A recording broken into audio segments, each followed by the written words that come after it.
You're listening to episode 123 of the LostTrailRunner Podcast. And in this episode, I'm going to go over some of the races that I've done in the past couple of months.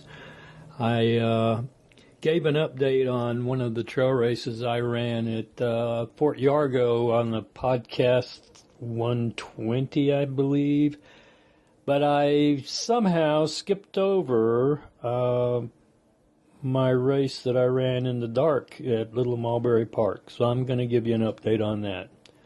So I hope you enjoy this podcast.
Well, how was that for a dramatic intro? Hey everybody, this is Ron here. Welcome to the LostTrailRunner Podcast. If this is your first time listening, then thanks for coming. The LostTrailRunner Podcast is hopefully going to be produced about every 2 weeks from now on. At least that's my goal. The show notes are found at LostTrailRunner.com. Come back often and feel free to add the podcast to your favorite RSS feed or iTunes. You can also follow me on Twitter at LostTrailRunner and on Facebook. Now let's get on with the show.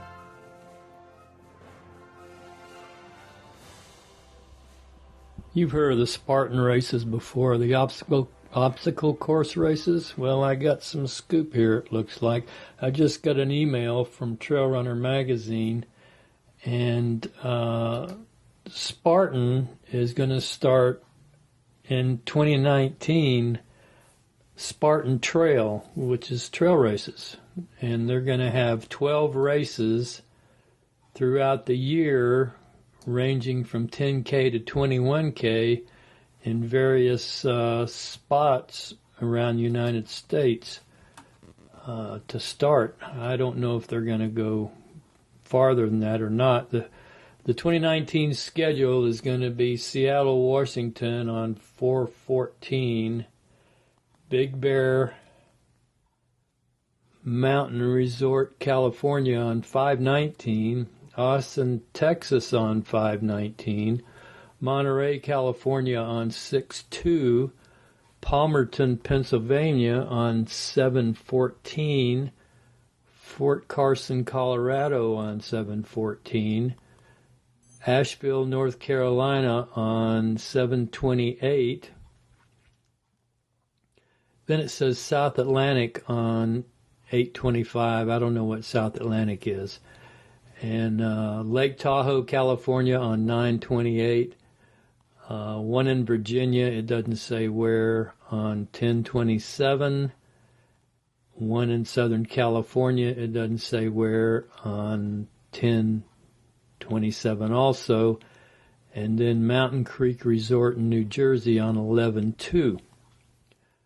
So that'll be something. I like when they get these trail run series, and Spartan is, they're a pretty big name when it comes to the obstacle course races, so they'll probably do a pretty good job on the trail runs. And it looks like the Eastern region, Charlie Engel's going to be the race director, and Luis Escobar is going to be in the Western region, going to be race director. So that ought to be an interesting thing. I just thought I would pass that along since I just got this email and it popped up, and I went, hey, that's pretty cool.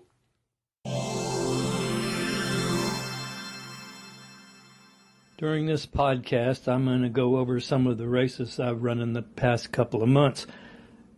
And in the order that I ran them, the first one I ran was on September 15th. It was the Dirty Spokes Little Mulberry Park Night Trail Run.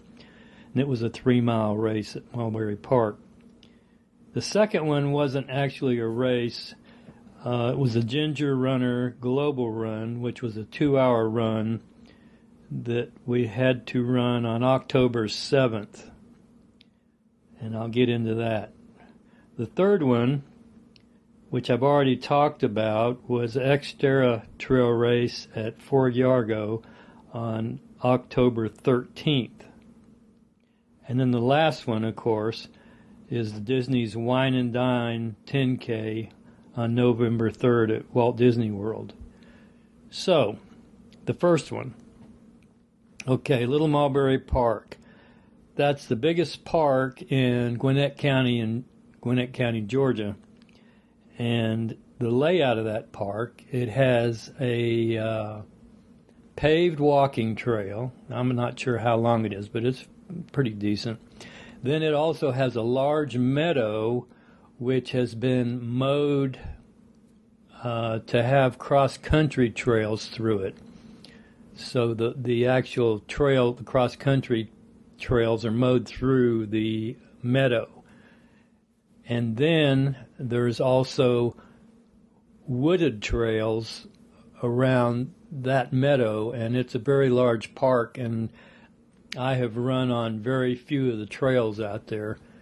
In fact, the only trails I've actually run on are the ones during the races that I've run. I have run on the cross-country trail, which is cut through the meadow, but I had not participated in any other runs out there except the 3 or 4 not cross-country, trail races that I've run, which actually starts on the paved trail very close to the parking lot, and you run about a quarter of a mile and you hit part of the cross-country trail, and then you veer off to the left into the woods, and then you run the majority of that race in the woods. And this is in the dark in the woods, and you weave around and you come out on a concrete trail that I have no idea where exactly it goes. It's not part of the paved walking trail that I'm familiar with. It's concrete and the walking trail is asphalt. But anyway, I'm sure they're all connected somehow. And during that race, the first portion is mostly about a mile and a half downhill, and then the finish is about a mile and a half uphill. I mean, not just, straight up, but meandering up. And there's some pretty steep sections coming up that concrete path before you come back out and finish the race. But anyway, here's the update. This race started at 8:30 p.m., and I was in the back of the pack at the start. And as I got about a half mile into the race, or probably even less than a half mile, I saw one of my main age group rivals ahead of me, and we hadn't got to the single track yet. So I was able to slip by him in the dark without him seeing me, which was an advantage to me. And when I got on the single track, there were quite enough few people between the two of us, so I don't think he ever saw me at all. And I ended up finishing the race a couple of minutes ahead of him and first in age group. And I really liked that race. I've run it in the daylight, and I'm not sure that the same trail as in the dark. It probably is, but either way, I like running that 3-mile race out there at Little Mulberry Park, the one in the daytime and the one at the night. I've run the night race 2 times and enjoyed both of them. And I'd never run a nighttime trail race before, so I really like those, and I'd like to do some more trail races like that at night because they're really fun. I don't know, I'm not a ultra runner. I'm just a trail runner. So I don't know what it would be like running an ultra and, running in the daylight and then transitioning into night and running all night and stuff like that. But these nighttime trail races, the short ones, I really do like.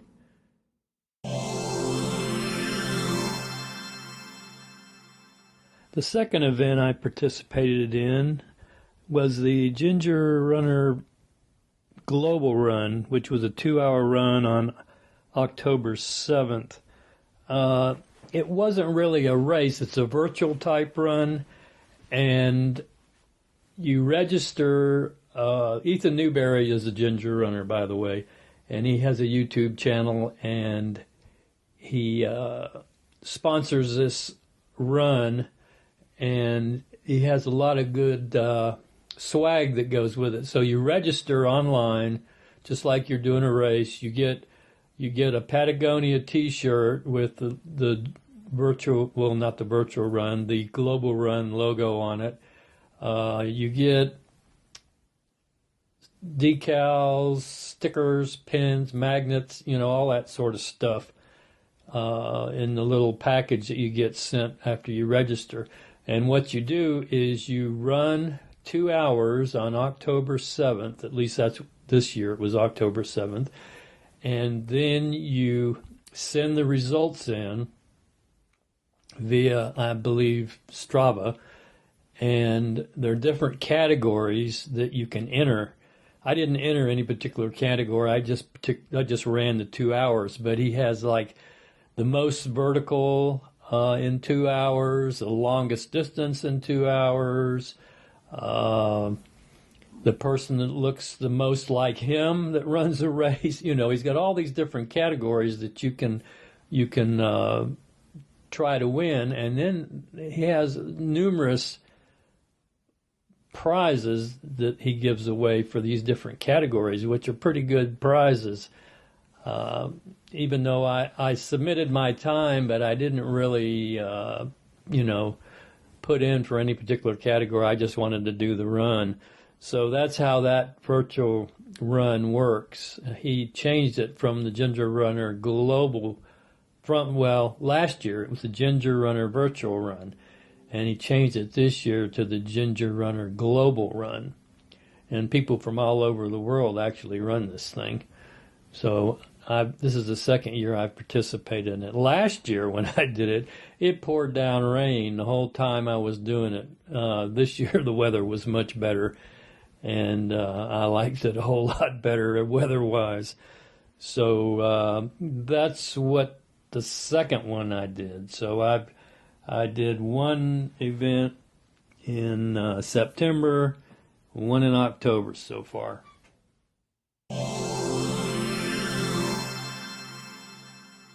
The third event I participated in, which I've already discussed, I believe, in a previous podcast a little bit, I don't know how much detail I went into, I don't pay much attention, was the Fort Yargo XTERRA trail race. And that was on October 13th. And Fort Yargo is another park, and it's not in Gwinnett County. I think it's in Barrow County, which is a little bit northeast of where I live. But it's a really nice park, and they do a 50K out there, I believe, also on those trails at Fort Yargo. But on the 13th, I went out to Fort Yargo to that race, and it was about, I'd say maybe 52 degrees. It was the first not cold, but cool morning for a race. And my daughter Laura met me out there, and she ran the race also.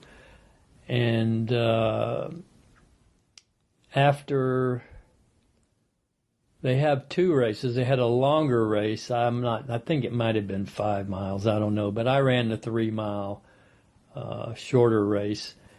And it started kind of up on a hill, and you ran down towards the lake and then veered to the right, and you go across a footbridge, which is really scenic looking. I've got a photo somewhere. It may be my daughter took it. It's I think I might have put it on Instagram of that bridge in the morning right after the race. But anyway, you go across that bridge, and then the trail splits, and that's where the two different races, the shorter race goes to the right and the longer race goes to the left. And you run through the woods, around the park, and come back out on a, it's like, where power lines are cut, kind of a right of way on a power line, and you run down that towards the finish, and then you finish up right where you started. And what's interesting about that race, how I mentioned at Little Mulberry Park how I got the jump on my age group rival there. Well, he started out ahead of me, and I never did see him.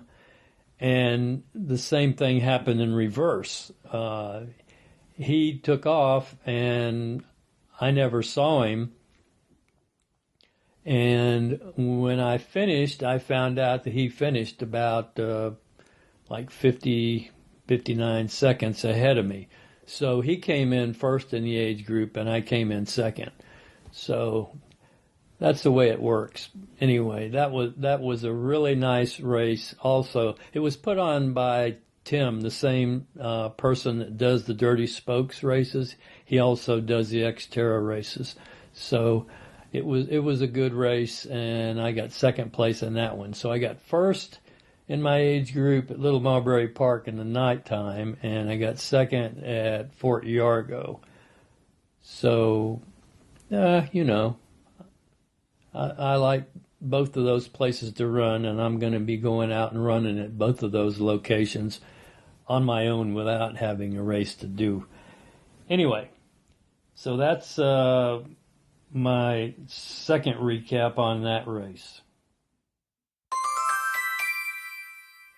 Okay, this is going to be my second attempt to do my Disney update. I tried just a few minutes ago and totally messed it up, so I had to delete it and start over. My fourth event that I'm going over is the Wine and Dine 10K at Walt Disney World on November the 3rd, which was a Saturday. And I'm so used to running races at Disney on Sunday that I keep getting the days of the week screwed up. What happened was my son Ryan, my daughter Laura, and myself drove down to Walt Disney World on Thursday and checked into the resort Thursday afternoon around 3:30. We went to Port Orleans Riverside at Disney World, which we really like that resort. It's a mid-range resort. It's not the highest price one, but it's really nice.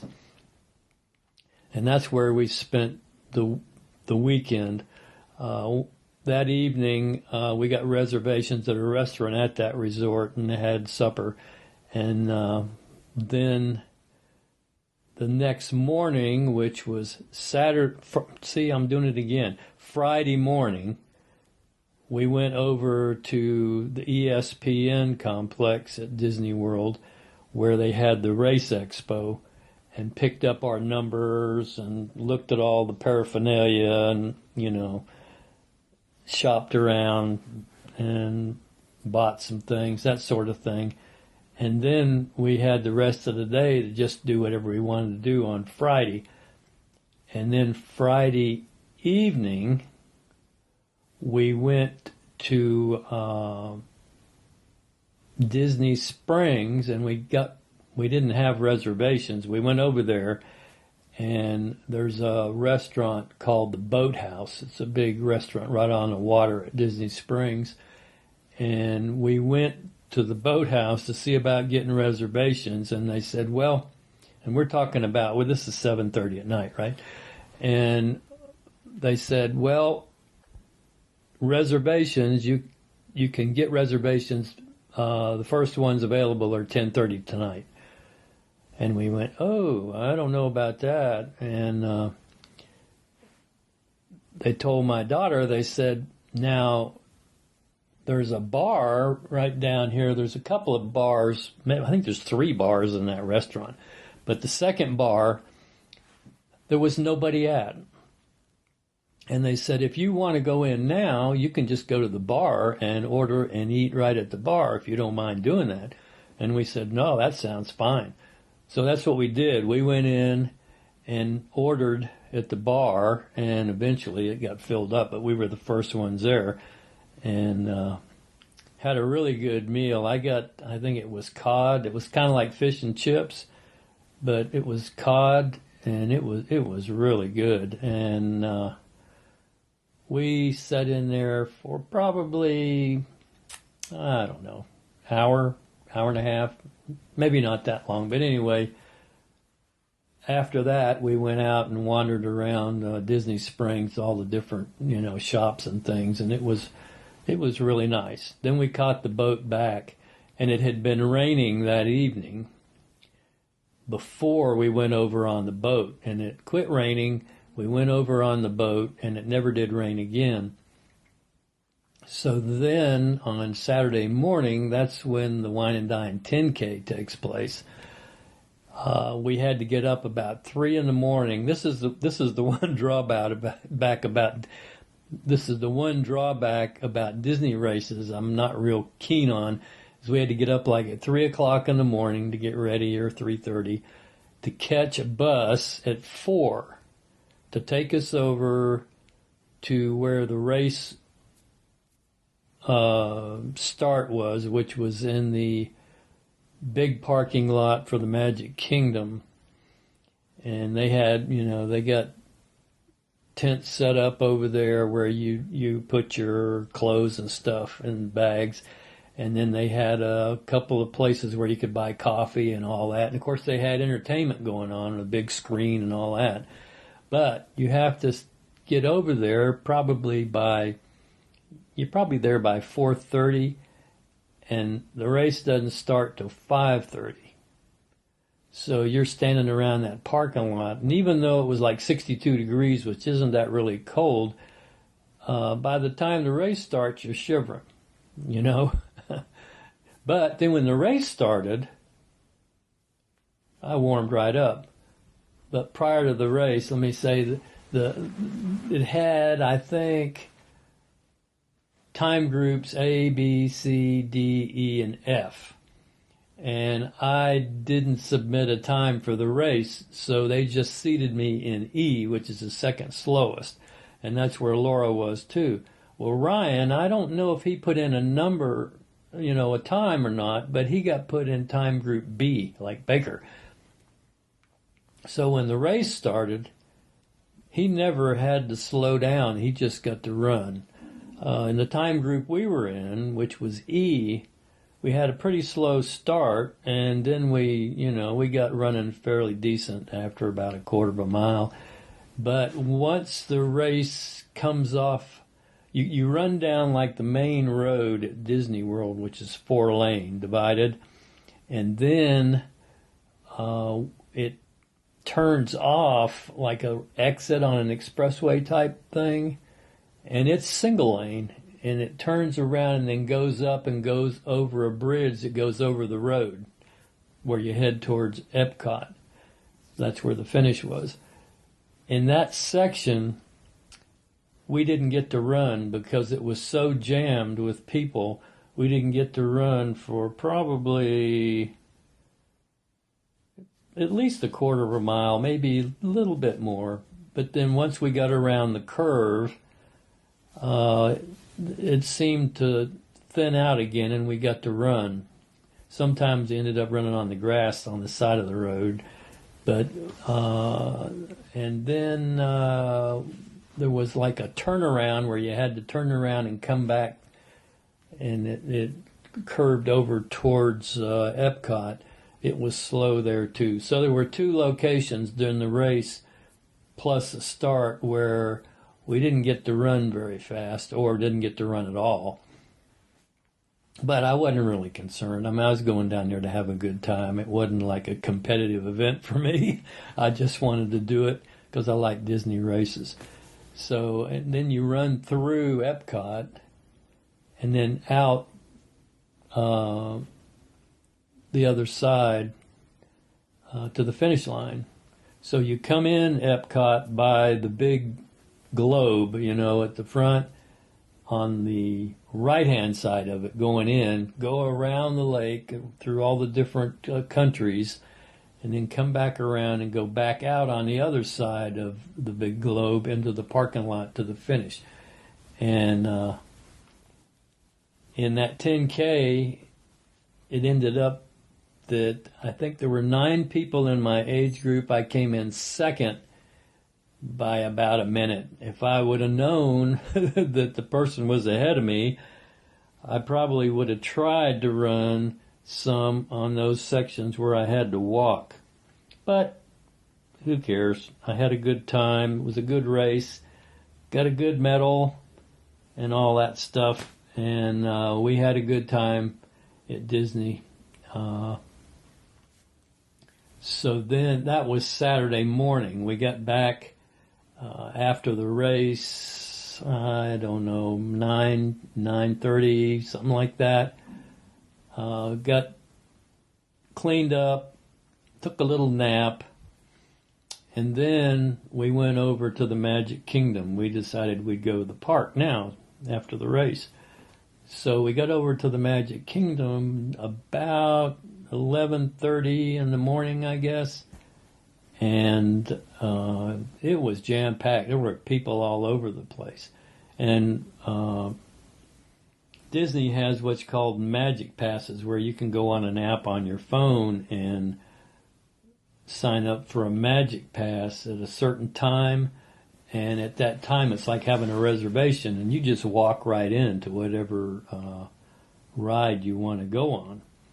So most of our Magic Passes were later in the afternoon. Like we had one for Pirates of the Caribbean at 6:30.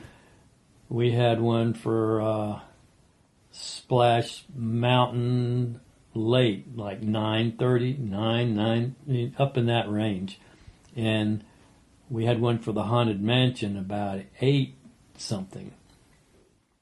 So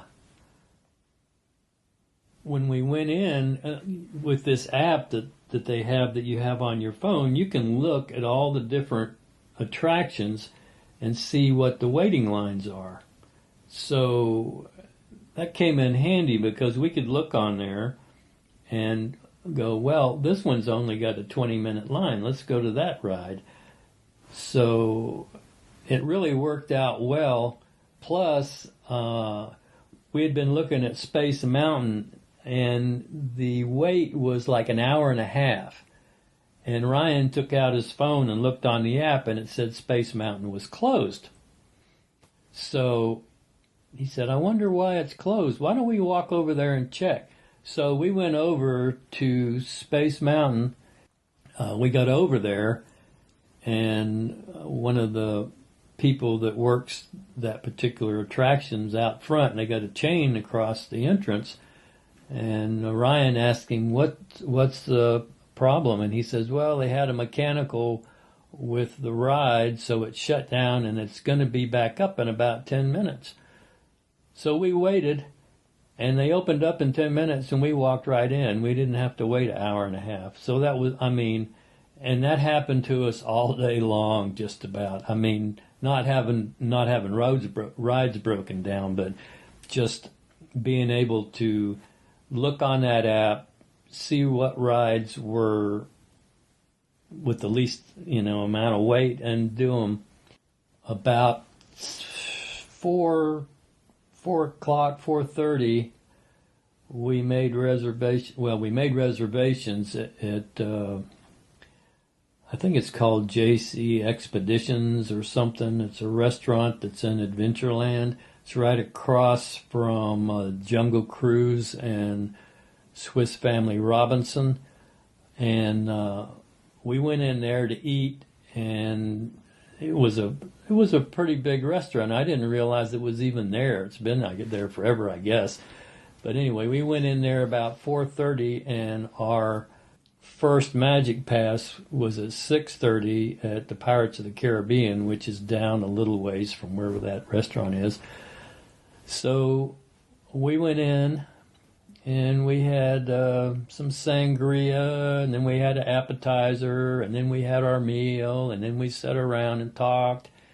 And we didn't get out of there until like 6. So when we got out at 6, Ryan looked on the app, and it said Splash Mountain only had a 20-minute wait. So we went, well, we can go to Splash Mountain and ride that, and then come right off and go over to Pirates of the Caribbean. So that's what we did. So the Magic Pass for Splash Mountain we didn't use, so we deleted it and got another Magic Pass for another ride. But anyway, that's the way the whole thing went in the park. So we ended up riding, I think we did 13 rides from 11:30 in the morning until about 9:15 that night, which is probably a world record for us, because usually when you go to the Magic Kingdom, if you get in 4 or 5 rides in a day, you're lucky. So that's how it happened as far as the whole thing. And I really had a good time at Disney World, and I think we're talking about maybe going back next year and doing it and taking more of the family with us. So that's my last update, and I hope, I hope you enjoyed it. I'm just kind of rambling on here. So I will see you on the next podcast. I had received a message from Alex in Yorkshire mentioning previously that I had not done an update for my Little Mulberry Park race. I had skipped over it, so this is to make up for that oversight. So Alex, if you're listening, I hope you enjoyed this particular podcast.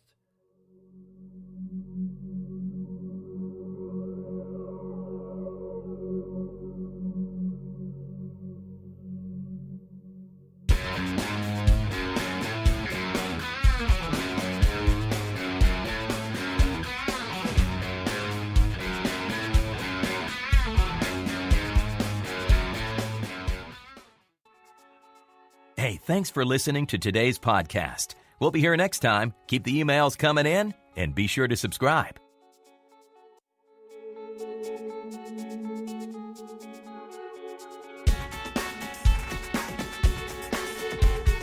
You can now listen to the podcast on Spreaker, Stitcher, iHeart Radio, as well as iTunes.